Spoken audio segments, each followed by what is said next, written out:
21ನೇ ತಾರೀಕಿಗೆ ಇದು ಪುತ್ತೂರಿನಲ್ಲಿರುವ ದರ್ಬೆನಲ್ಲಿ ಒಂದು ಗಲಾಟೆ ಆಗಿದೆ. ಗಲಾಟೆಗೆ ವಿಷಯ ಏನಂದರೆ, ಒಂದು ತಾಂತ್ರಿಕ ಸಮಸ್ಯೆಯಿಂದ ಒಂದು ಲ್ಯಾಮಿನೇಷನ್ ಮಿಷನ್ನಲ್ಲಿ ಒಂದು ಒರಿಜಿನಲ್ ಡಾಕ್ಯುಮೆಂಟ್ ಸಿಕ್ಕೋಗಿದೆ. ಇದು ವಿಷಯ ಇದೆ. ಇದರಲ್ಲಿ ಸುಳ್ಯದಿಂದ ಬಂದ 3 ಜನ ಅವರು ಒರಿಜಿನಲ್ ಡಾಕ್ಯುಮೆಂಟನ್ನು ಕೊಟ್ಟು ಹೋಗ್ತಾರೆ. ನಂತರ ಲ್ಯಾಮಿನೇಷನ್ ಮಿಷನ್ನಲ್ಲಿ ಸುಟ್ಟೋಗಿದ್ದರಿಂದ ಅವರು ಬಂದು ನಮಗೆ ಕಾಂಪನ್ಸೇಷನ್ ಬೇಕು ಎಂದು ಕೇಳ್ತಾರೆ. ಆ ಟೈಮ್ನಲ್ಲಿ ಅವರು ಇಬ್ಬರಿಗೂ ಮಧ್ಯದಲ್ಲಿ ಮಾತುಕತೆ ಆಗ್ತಾ ಇದೆ. ಅವರು ಒರಿಜಿನಲ್ ಡಾಕ್ಯುಮೆಂಟ್ ಕೊಟ್ಟ ಗ್ರಾಹಕರು ಜೋರಾಗಿ ಮಾತಾಡ್ತಾ ಇದ್ದಾರೆ. ಅದನ್ನು ವಿಡಿಯೋ ರೆಕಾರ್ಡ್ ಮಾಡೋಕ್ಕೆ ಅವರು ಗ್ರಾಹಕರು ಪ್ರಯತ್ನ ಮಾಡುವಾಗ ಅಂಗಡಿ ಮಾಲೀಕರು ಅವರು ಸ್ವಲ್ಪ ಅವ್ರಿಗೆ ಕೈಯಿಂದ ಅಸಾಲ್ಟ್ ಮಾಡಿದ್ದಾರೆ. ಮತ್ತು ಅಲ್ಲಿ ಅವರು ತಲೆಯನ್ನು ಇಟ್ಟು ಗ್ಲಾಸಿಗೆ ಗುದ್ದಿದ್ದಾರೆ ಎಂದು ದೂರು ಕೊಟ್ಟಿದ್ದಾರೆ. ಅದೇ ರೀತಿಯಲ್ಲಿ ಇನ್ನೊಂದು ಪ್ರಕರಣ, ಅವರು ಅಂಗಡಿ ಓನರ್ ಅವರು ಕಂಪ್ಲೇಂಟನ್ನು ಕೊಟ್ಟಿದ್ದಾರೆ.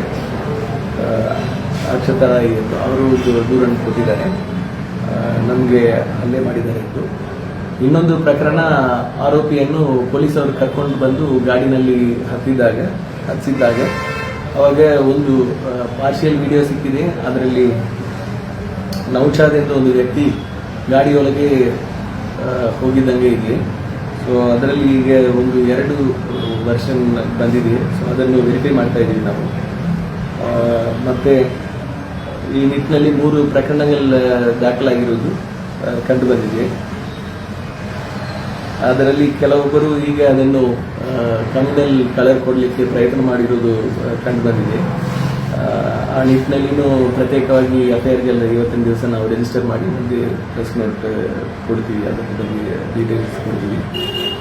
ಈಗಾಗಲೇ ಸುದರ್ಶನ್ ಪೈ ಅವರನ್ನು ಅರೆಸ್ಟ್ ಮಾಡಿ ಅವರು ಜುಡಿಷಿಯಲ್ ಕಸ್ಟಡಿನಲ್ಲಿದ್ದಾರೆ. ಸುದರ್ಶನ್ ಪೈ ಅವರ ಮೇಲೆ ಈ ಹಿಂದೆ ಒಂದು ರಾಮನಗರ ಜಿಲ್ಲೆಯಲ್ಲಿ 2021ರಲ್ಲಿ ಒಂದು ಕೊಲೆ ಪ್ರಕರಣ ಅವರು ಸ್ಟಾರ್ಟಿಂಗ್ ಮಾಡಿದ್ದಾರೆ ಎಂದಿದೆ. ಅದೇ ರೀತಿಯಲ್ಲಿ ಮ್ಯಾಂಗ್ಳೂರು ಸಿಟಿನಲ್ಲಿ ಒಂದು NDPS ಕೇಸ್, ಮಾದಕ ದ್ರವ್ಯವನ್ನು ಪೆಡ್ಲಿಂಗ್ ಮಾಡಿದ್ದಾರೆ ಎಂದು ಇನ್ನೊಂದು ಕೇಸ್ ದಾಖಲಾಗಿದೆ. ಅದರದ್ದು ಡೀಟೇಲ್ಸನ್ನು ಕಲೆಕ್ಟ್ ಮಾಡ್ತೀವಿ. ಗಾಡಿಯೊಳಗೆ ಬೆಂಡ್ ಮಾಡಿದ್ದ ನೌಶಾದ್ ಮೇಲೆ ಒಂದು ರೋಡ್ ರೇಜ್ ಕೇಸ್ ಆಗಿದೆ. ಗಾಡಿ ಹೋಗುವಾಗ ಇನ್ನೊಂದು ಗಾಡಿಗೆ ತಾಗಿದ್ದ ಹಿನ್ನೆಲೆಯಲ್ಲಿ 2024ನಲ್ಲಿ ಒಂದು ರೋಡ್ ರೇಜ್ ಕೇಸ್ ಆಗಿದೆ. ಅದು ಕಾಂಪ್ರಮೈಸ್ ಅದು ಪೆಂಡಿಂಗ್ ಟ್ರಯಲ್ನಲ್ಲಿದೆ. ಅದೇ ರೀತಿಯಲ್ಲಿ ಈ ಸುದರ್ಶನ್ ಪೈ ತಂದೆ ಅವರು ಸದಾಶಿವ್ ಪೈ ಅವರ ಮೇಲೇನೂ ಒಂದು ರೋಡ್ ರೇಜ್ ಕೇಸ್ 2024ರಲ್ಲಿ ಇದೆ. ಅದು ಕಾಂಪ್ರಮೈಸ್ ಆಗಿದೆ. ಸೊ ಅಲ್ಲಿಗ ಗುಂಪಿನಲ್ಲಿ ನಿಂತಿದ್ದವ್ರ ಮೇಲೇನೂ ಎಲ್ಲರ ಮೇಲೆ ಇಬ್ಬರ ಮೇಲೆ ಇನ್ನೂ 2 ಕೇಸಸ್ ಇದೆ, ಬೇರೆ ಇಬ್ಬರ ಮೇಲೆ. ಆ ವಿಡಿಯೋ ಎಲ್ಲ ನಾವು ವೆರಿಫೈ ಮಾಡ್ತಾ ಇದ್ವಿ. ಸೊ ಪ್ರೀವಿಯಸ್ ಕೇಸಸ್ ಇದ್ರೂ ಸಹ ಅದು ಯಾವ ಕೇಸು, ಯಾವ ಹಿನ್ನೆಲೆ ಮತ್ತು ಈ ಘಟನೆಗೆ ಅವರು ಏನು ಮಾಡಿದ್ದಾರೆ ಅದೆಲ್ಲ ನಾವು ವೆರಿಫೈ ಮಾಡಿ ಆಮೇಲೆ ಕ್ರಮ ತಗೊಳ್ತೀವಿ. ಈಗ ನಾವು ಒಂದು ಕೇಸ್ ಅಂದರೆ ಒಂದು ನಿಲುವನ್ನು ತಗೊಂಡಿರ್ತೀವಿ, ಯಾವುದು ಯಾವ ಟೈಪ್ಗೆ, ಈ ಟೈಪ್ ಕೇಸ್ಗೆ ಅದು ಏನು ಮುಂದೆ ಲೀಗಲ್ ಆಕ್ಷನ್ ಏನು ಮಾಡೋದು ಎಂದು. ಅದೇ ರೀತಿಯಲ್ಲಿ ನಾವು ಮಾಡ್ತಾ ಬರ್ತೀವಿ.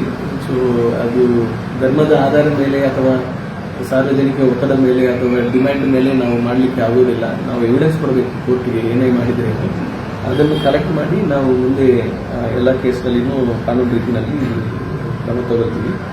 ಎಲ್ಲ ಡೀಟೇಲ್ಸ್ ನಮಗೆ ಸಿಕ್ಕಿದ ಮೇಲೆ ವಿಲ್ ಪುಟ್ ದ ಫ್ಯಾಕ್ಟ್ಸ್. ಅದರಲ್ಲಿ ಮೇಜರ್ ಗಲಾಟೆಗಳಾಗಿದ್ದು ವಿಡಿಯೋಗಳು ಈಗಾಗಲೇ ಸೋಷಿಯಲ್ ಮೀಡಿಯಾದಲ್ಲಿ ಸರ್ಕ್ಯುಲೇಟ್ ಆಗ್ತಾ ಇದೆ.